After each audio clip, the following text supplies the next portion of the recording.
Vamos ler, diz assim: certa mulher, das mulheres dos discípulos dos profetas, clamou a Eliseu dizendo: meu marido, teu servo, morreu, e tu sabes que ele temia ao Senhor.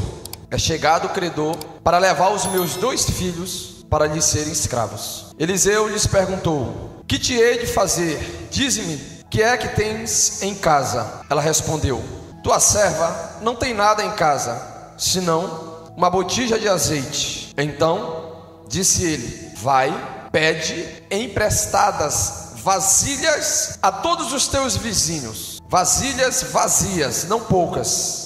Então entra e fecha a porta sobre ti e sobre teus filhos, e deita o teu azeite em todas aquelas vasilhas. Põe à parte a que estiver cheia. Partiu, pois, dele e fechou a porta sobre si e sobre seus filhos.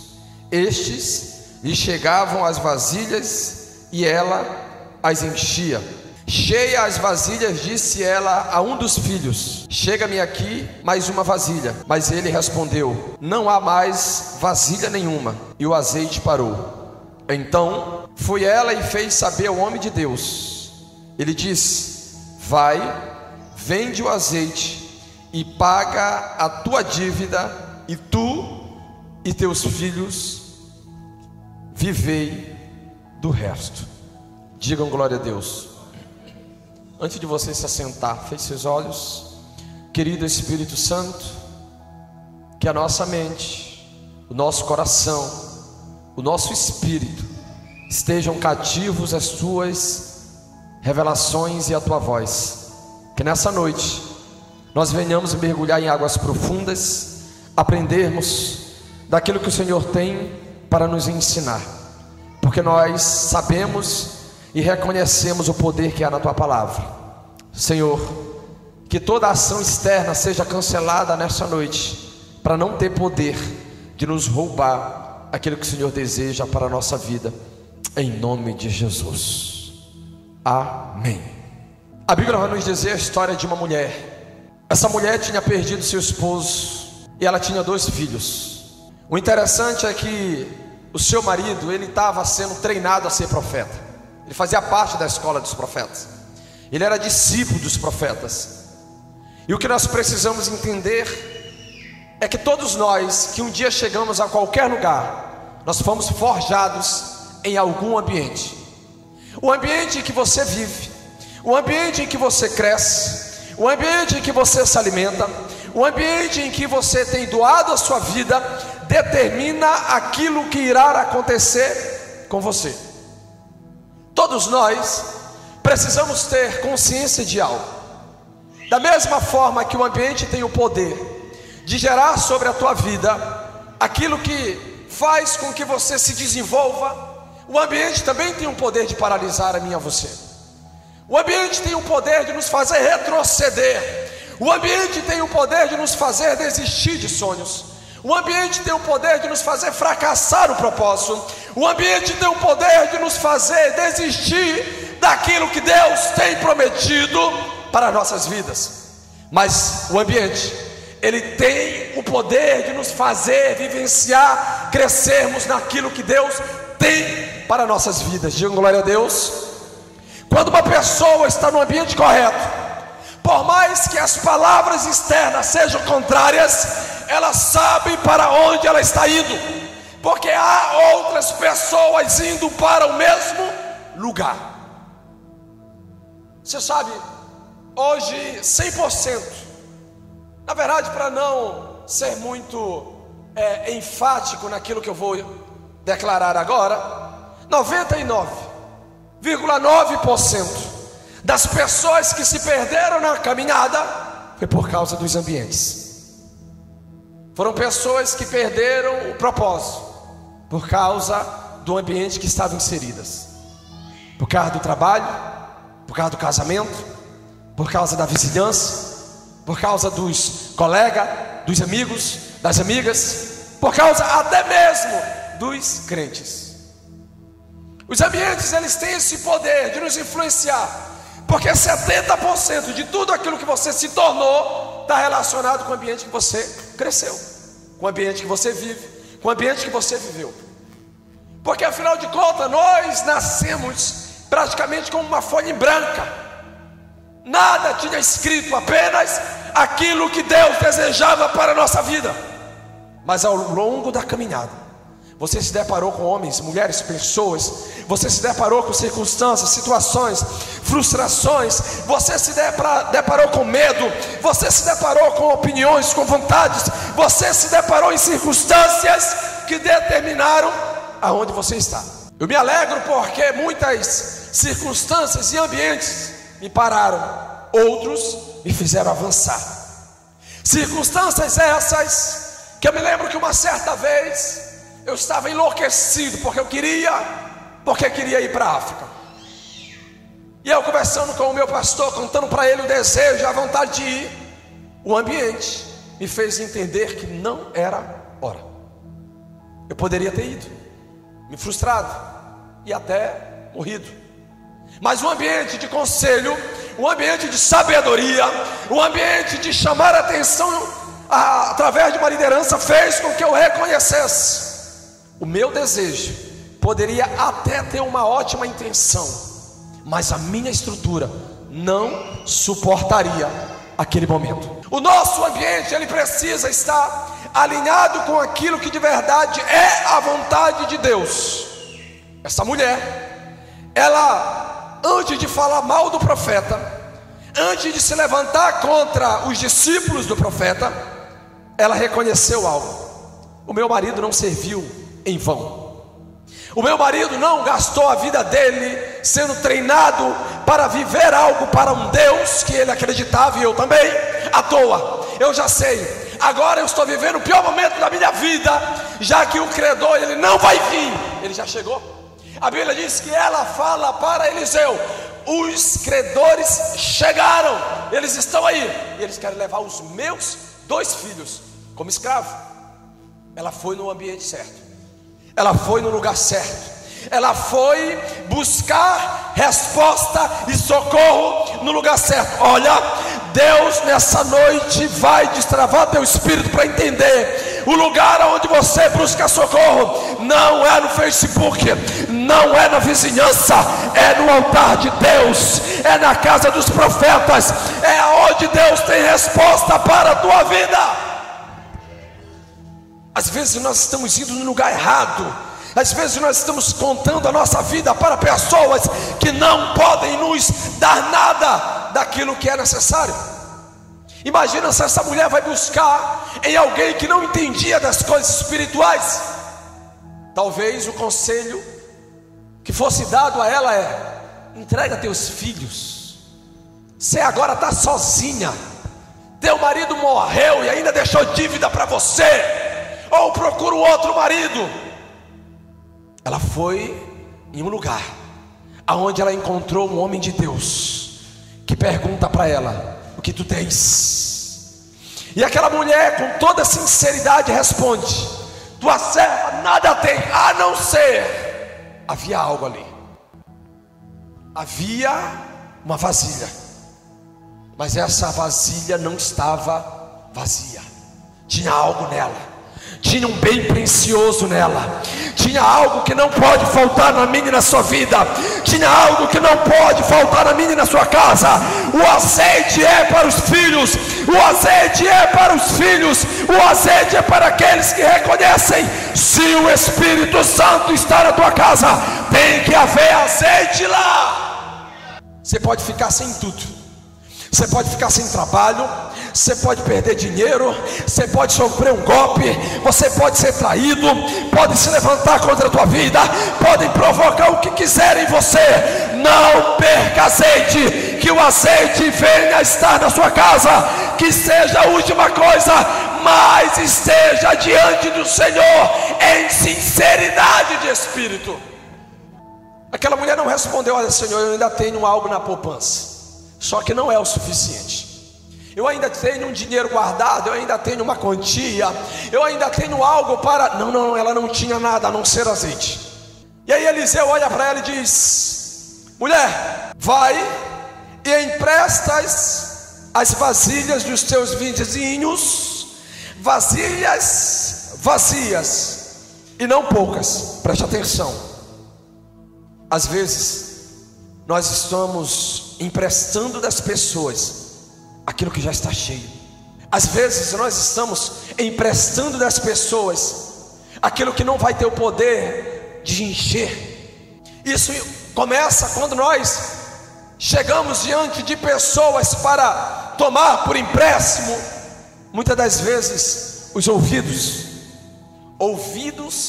cheios, eles não estão dispostos a te ouvir. Meu Deus. Bocas cheias de malícias, elas não estão dispostas a te aconselhar em Deus. Corações que estão cheios de coisas ruins, eles não podem te ajudar em nada.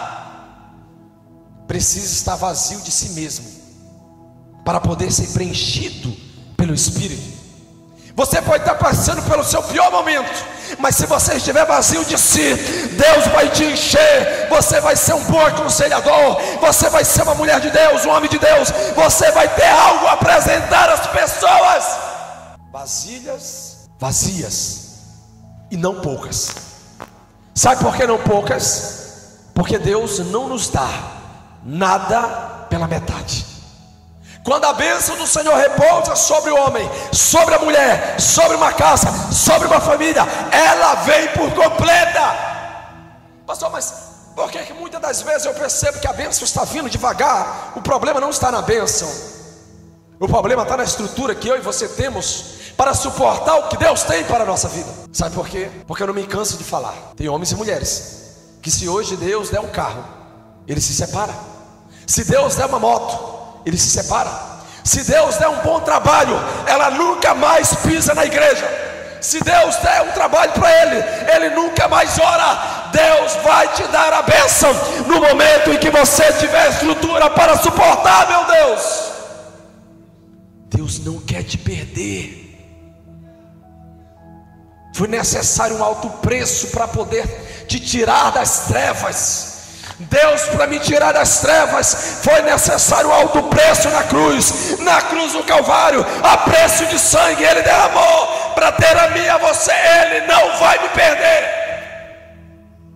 Seja grato quando muitas das vezes você vê que as coisas não estão acontecendo como você gostaria, porque muitas das vezes é Deus guardando e protegendo você.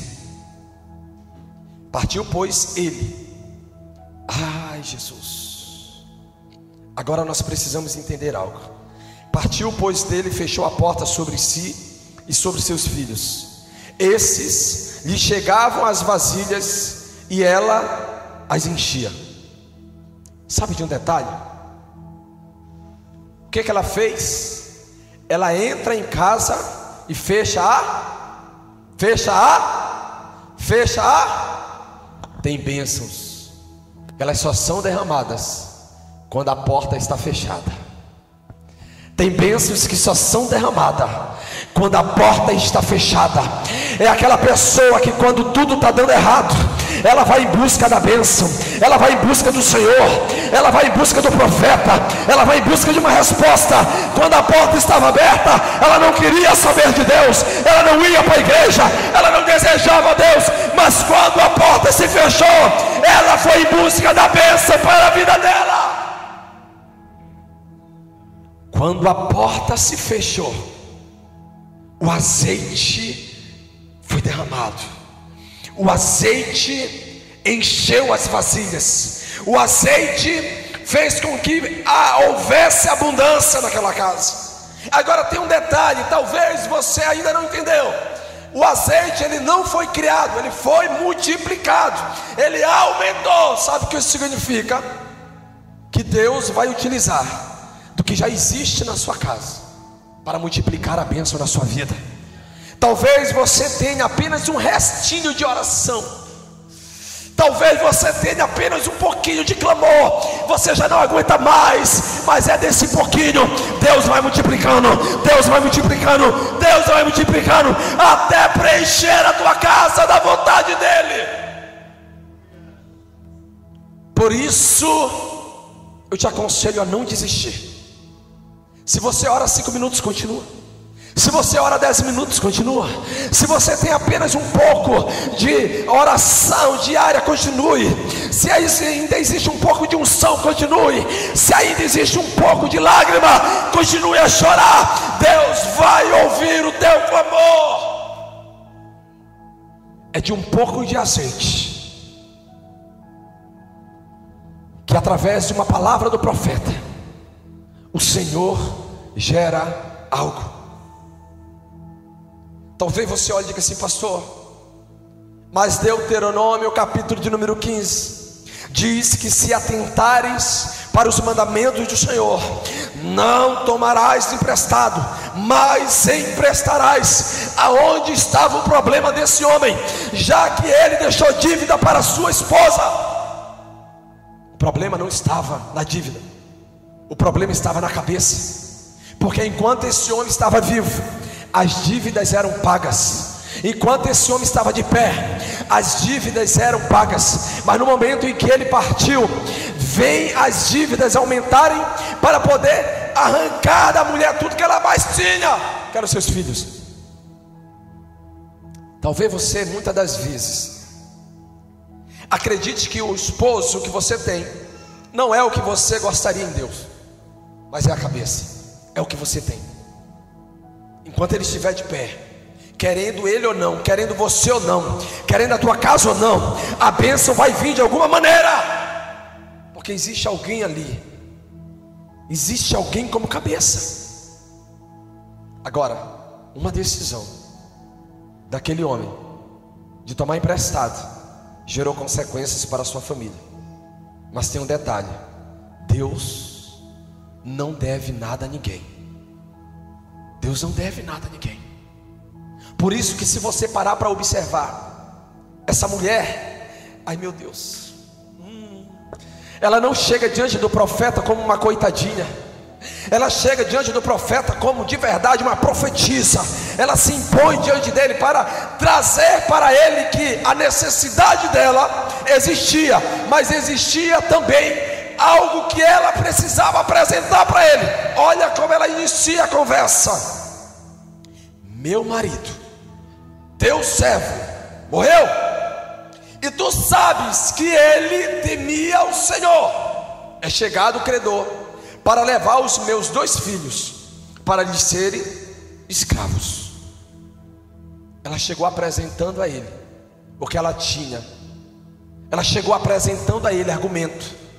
Ela simplesmente não chegou dizendo: um dia meu marido serviu a ti, um dia meu marido serviu na escola dos discípulos, mas agora morreu. Não, ela chega dizendo assim: o meu marido, teu servo, o meu marido, teu servo, ele morreu, mas ele temia o Senhor. Isso gera para Eliseu uma responsabilidade. Qual responsabilidade? Que aquele homem morreu, mas a sua casa jamais ficaria desamparada. Você sabe por quê? Porque de Deus não se zomba. Tudo aquilo que o homem planta, ele colhe. Aquele homem plantou no altar de Deus, aquele homem plantou na casa do Senhor, aquele homem plantou buscando o Senhor, e agora havia para a família dele bênçãos que o profeta precisava liberar. Você lembra o tempo que você plantou lá atrás? Você acha que o que você vive hoje é fruto do seu braço? Não é. Tem tantas coisas que você plantou lá atrás que ninguém entendia, nem você. Hoje você tem fruto disso. Você está colhendo fruto daquilo que você fez um dia. Você acha que alguma das ofertas que você fez estão esquecidas? Você acha que às vezes que você andava de sandália de pé para evangelizar em terra de chão batido, você acha que Deus esqueceu? Você acha que Deus esqueceu das almas que você ganhou? Você acha que Deus esqueceu das vezes que você chorou? Você acha que Deus esqueceu das vezes que você ficou em jejum e oração? Não, Ele não esqueceu. Deus não deve nada a ninguém. Deus, aponte para o seu irmão, diga para ele: Deus, diga alto: Deus não deve nada a ninguém. Não deve. O problema está em nós. Nós devemos. Você sabe por que eu estou de pé? Por causa dele. Você não tem noção, às vezes, que eu já pensei lá atrás que não valeria a pena viver. Ele insistiu por algum motivo. E se ele insistiu por algum motivo, é porque há algo para a minha vida. Se ele insistiu em você por algum motivo, é porque há algo de Deus para a tua vida. O meu marido, teu servo, tu sabes, ele temia ao Senhor. Eliseu se vê na obrigação de entender algo e de responder àquela mulher. É verdade, ele plantou muito e agora você vai colher. Sabe, mulher, eu tenho uma palavra de Deus para você. Talvez você está ao ponto de não orar mais, mas eu tenho algo para te contar. Continue orando, continue clamando, continue buscando, continue em desespero, continue, porque Deus ouviu tua oração e Ele vai responder na hora certa. Ainda que demore um mês, ainda que demore 6 meses, ainda que demore 1 ano, 10 anos, Deus vai responder você. Deus vai responder na hora certa. Existe um louvor que diz que quem tem promessa de Deus não morre. Isso não é verdade, porque a Bíblia diz que Abraão foi chamado por Deus, foi chamado de amigo de Deus. Ele foi chamado para uma terra prometida, a qual ele não vivenciou, só passou por ela. Mas a terra que Deus prometeu a Abraão, os seus filhos receberam. A Bíblia diz que a promessa de Deus para Moisés era de uma terra prometida, mas Moisés não entrou na terra prometida, apenas a viu de longe. Tem bênçãos que eu apenas sou portador para entregar. Eu não vou viver elas. É os meus filhos, é a minha esposa, é os meus netos. Eu não vou viver elas. Tem bênçãos que elas são minhas. Tem bênçãos que elas são para mim. Tem bênçãos que Deus entregou para mim. Outras não. Mas eu não vou desistir. Eu vou clamar até que elas sejam uma realidade na terra. Aleluia. Aleluia. E essa mulher começa a emprestar vasilhas. E aí, depois de fechar a porta, ela começa a multiplicação. O interessante é que cada vasilha que se enchia, vinha um filho e trazia uma nova vasilha. Às vezes, quando a porta da casa se fecha, você e sua família lá dentro, no seu pior momento, no momento da dor, no momento da adversidade, no momento da enfermidade, no momento das lutas, é no momento em que você está pensando em desistir, que é a hora de um ajudar o outro, é a hora de um estar junto com o outro. A mulher não esteve sozinha, ela estava com seus filhos, todos estavam num só propósito. Quando uma vasilha estava cheia, o outro filho trazia para encher mais uma. Quando uma vasilha estava cheia, o outro filho trazia para encher mais uma. Ou seja, não deixe alguém na sua casa só. Sempre esteja ao lado, ajudando, servindo. Sempre esteja ao lado, para que você, junto com a tua casa, possa entender uma coisa. Quando o carcereiro pergunta para Paulo: o que farei para ser salvo? Ele responde: crê no Senhor Jesus e será salvo, tu e a tua casa. A bênção do azeite é para a tua casa. Pastor, vou deixar minha mãe sofrer só. Não faça isso. Vou deixar ela buscar sozinha. Não faça isso. Se ela está buscando, busque também. Busque do seu jeito, se esforce, mas faça alguma coisa, pelo amor de Deus. O azeite, para se multiplicar, ele parte de um que é o centro, mas parte dos demais que ajudam, dos demais que estendem a mão. Se um ora, o outro jejua. Se o outro ora, lê a Bíblia. Se um está buscando, o outro também. Mas faça algo com a porta fechada. Você quer ver uma casa próspera? É uma casa que de verdade cada um serve na sua limitação. Você não precisa orar como a sua esposa. mas ore. Você não precisa ler a Bíblia como teu marido, mas leia. Você não precisa jejuar como ela, mas jejue. Ela pode ler a Bíblia durante o dia todo, mas leia pelo menos por 10 minutos, mas leia. Susana Wesley, a mãe de John Wesley e Carlos Wesley, todos os dias ela orava 1 hora pelos seus filhos. Ela tinha 19 filhos.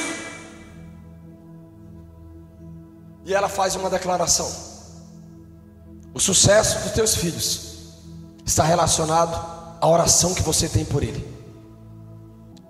Lincoln, ex-presidente dos Estados Unidos, um dia ele faz uma declaração: se há uma mãe que ora, seu filho jamais será pobre.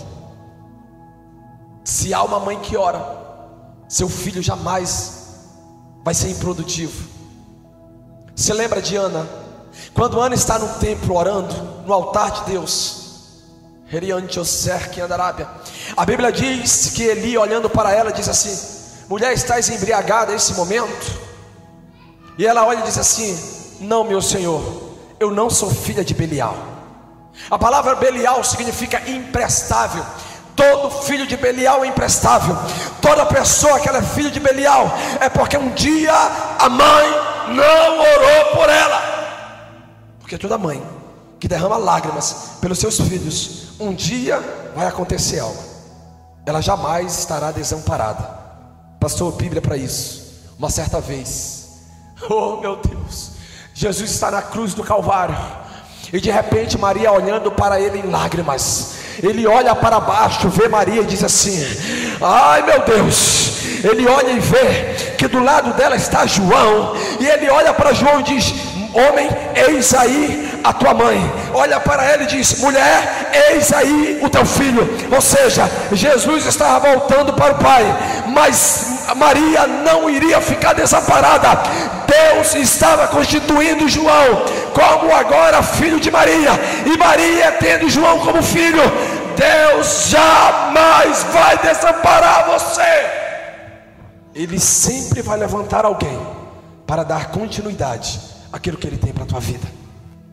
É nos momentos que os ombros somem, é no momento que os amigos vão embora, é no momento em que as pessoas esquecem você, é no momento em que as pessoas já não ligam mais para você. Jesus vai levantar alguém de longe, de longe. É nos momentos que o credor bate na tua porta, é nos momentos em que Deus vai suprir a sua necessidade. Sabe por quê? Porque Deus não deve nada a ninguém. Eu já falei aqui que as maiores ofertas que eu fiz na minha vida, elas foram quando a conta zerou e eu não tinha mais. Mas foi as vezes que mais eu me alegrei naquilo que eu fiz. Você sabe por quê? Porque todas as vezes que nós temos um plano B, há um problema. O plano B é: se não der certo aqui, eu faço isso. Se não der certo lá, eu faço isso. Se Deus não curar, eu faço tal coisa. O plano B não pode existir na nossa vida. É uma só decisão: Senhor, eu não tenho mais nada. O credor está batendo na porta. Você imagina se Eliseu olha para ela e diz assim: eu não posso fazer nada por você, vai lá e dá um jeito. Acabou. Acabou. Mas essa mulher foi na fonte. Essa mulher foi no lugar aonde havia socorro. Essa mulher foi no lugar aonde ainda havia palavras proféticas para se liberar e para mudar a vida dela e da sua casa. Você sabe por que você está hoje aqui? Porque você veio no lugar certo. Sabe por que você está hoje aqui? Você veio no lugar certo. Você entrou por essa porta de um jeito, você não vai sair daqui do mesmo jeito que você entrou. Hoje Jesus te pega. E às vezes nós estamos tão ocupados buscando e batendo em tantas portas que esquecemos: eu quero a porta necessária, que tem o poder de mudar a minha vida, ainda que isso me custe tudo. ainda que isso me custe tudo, eu quero ir na porta que tem o poder de mudar a minha vida. No dia que eu entreguei minha vida para Jesus, depois de viver 3 anos como crente, eu até inválido para me desviar eu sou, porque não existe nada lá fora que me sirva, não existe nada lá fora que seja útil para a minha vida. Hoje, quando eu me vejo andando por esse Brasil, e quando eu vejo Deus fazendo algo através da minha vida, eu digo assim: Deus, o que o Senhor viu em mim? Eu fui criado numa vila de 300 famílias, que em 5 minutos, 10 minutos, você começa ela e termina. Eu fui criado dentro de uma desestrutura familiar. Eu não tenho lembrança do meu pai brincando comigo, eu não tenho lembrança do meu pai fazendo por mim. Ele fez na limitação do que ele podia, mas foi só. E eu fico olhando e dizendo: Deus, o Senhor poderia ter escolhido outra pessoa, o Senhor poderia ter chamado outra pessoa, mas alguma coisa o Senhor viu em mim, que eu não sei o que é, que me fez o Senhor insistir, investir, para que eu pudesse ser útil em alguma coisa no teu reino. Por isso que eu só vou desistir de viver o que eu nasci quando eu voltar para casa, porque aí encerra. Eu jamais posso negligenciar aquele que me chamou. Eu jamais posso negligenciar aquele que um dia mudou a minha história, mudou a minha vida, e é o responsável por me manter hoje aqui de pé. Eu me lembro, com 9 anos de idade, eu acordei, e eu só me lembro da voz da minha mãe bem distante: ele está morrendo. Eu não esqueço a voz da minha mãe, ela dizendo: ele está morrendo. E aí de repente eu ouvi um alvoroço, chegou um vizinho, chegou uma vizinha, e aí eu ouvi as pessoas falando, eu ouvi aquela voz sumindo, distante. Eu estava morrendo. E eu me lembro que isso eu também não esqueço, meu pai segurando na minha mão bem firme. E eu me lembro que eu disse assim para ele: pai, pede a Deus para que eu não morra. E naquele momento ele soltou a minha mão. Ele disse: espera aqui, que eu já volto. Ele saiu. Passou um tempo depois, ele voltou e disse assim: eu falei com Deus, você não vai morrer. Depois eu já me lembro de alguns flashes no hospital. E depois eu me lembro de voltar para casa. Isso aconteceu mais algumas vezes. Até hoje eu não sei o que era aquilo, mas eu não morri. A oração do meu pai serviu para alguma coisa naquele momento. Alguma coisa ele clamou a Deus naquele momento pela minha vida. Sabe, talvez você esteja de pé hoje porque um dia alguém clamou por você no deserto, alguém chorou por você, lágrimas de sangue, alguém de verdade enfrentou de tudo. Uma vez eu estava evangelizando lá em Ananindeua, e eu me lembro que um rapaz, ele foi na igreja, na cadeira de roda, ele era paralítico, porque ele levou alguns tiros na costa. E ele contou que os homens entraram na casa dele para matá-lo, e deram o primeiro tiro nele. E quando eles alcançaram ele, que ele estava caído na sala, a mãe dele veio e se jogou em cima dele. E eles desistiram, porque eles iriam matar ela no lugar dele. Mas aquele tiro foi suficiente para deixar ele paralítico. A pergunta é: qual o tamanho do amor de uma mãe para fazer se lançar em cima de um filho, para poder preservar a vida dele? Se você pensou, é o maior amor do mundo, ele não se equipara ao de Deus, porque o Senhor foi numa cruz, porque o Senhor de verdade, não apenas ele foi em uma cruz do Calvário por mim e por você, mas ele sofreu tudo aquilo que era necessário para nós naquela cruz, para que nós pudéssemos ter vida hoje. Eu não posso esquecer desse homem, eu não posso esquecer desse Deus, eu não posso esquecer dessa decisão que ele tomou no meu lugar, jamais, jamais. Por isso, eu quero te convidar todos os dias da sua vida a ser desesperado por Deus, porque Ele te amou antes mesmo de você. E você não veio aqui porque alguém te convidou. Você não veio aqui porque você quis. O Espírito Santo te trouxe aqui. E Ele te trouxe aqui porque Ele tem algo para fazer.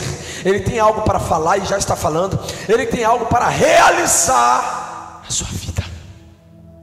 Sabe por quê? Porque tem uma música que diz: lembra quando estavas por um fio para desistir. Foi nesse momento que Ele pegou você, no último momento, no momento em que você já não tinha mais o que fazer, e Ele te trouxe de volta, porque Ele te ama. A porta vai se fechar para que o azeite se multiplique? Então deixa ela se fechar, porque no momento em que eu avancei na vida, é quando Deus fechou as portas de uma vez que você não tem noção. Foi nos piores momentos da minha vida em que eu percebi que eu estava fazendo algo errado. Foi nos piores momentos da minha vida, quando nada dava certo, quando eu estava chorando em desespero, insistindo em algo que Deus não queria. Foi quando eu percebi que eu estava fazendo o que não era certo. Foi nos momentos em que eu estava dirigindo, fazendo o que Deus não queria, chorando em desespero, porque tinha que pagar dívida. E o Senhor disse: eu não te chamei para isso, sai daí. A porta precisou se fechar para mim entender que Deus não me queria ali. E aí Deus está falando com você a primeira, a segunda, a terceira, a quarta, a quinta, e você insistindo: não, Senhor, não é, talvez não é. E Deus vai fechando, vai fechando, vai fechando, até que chega o momento que o desespero toma conta de você e você reconhece: o azeite só vai multiplicar quando a porta se fechar. Enquanto a porta não se fecha, o azeite não se multiplica, porque se ele se multiplicar antes, você nunca mais entra por essa porta, você nunca mais ora, você nunca mais busca, você nunca mais tem temor pelo Senhor. E Ele não quer isso, Ele não quer te perder.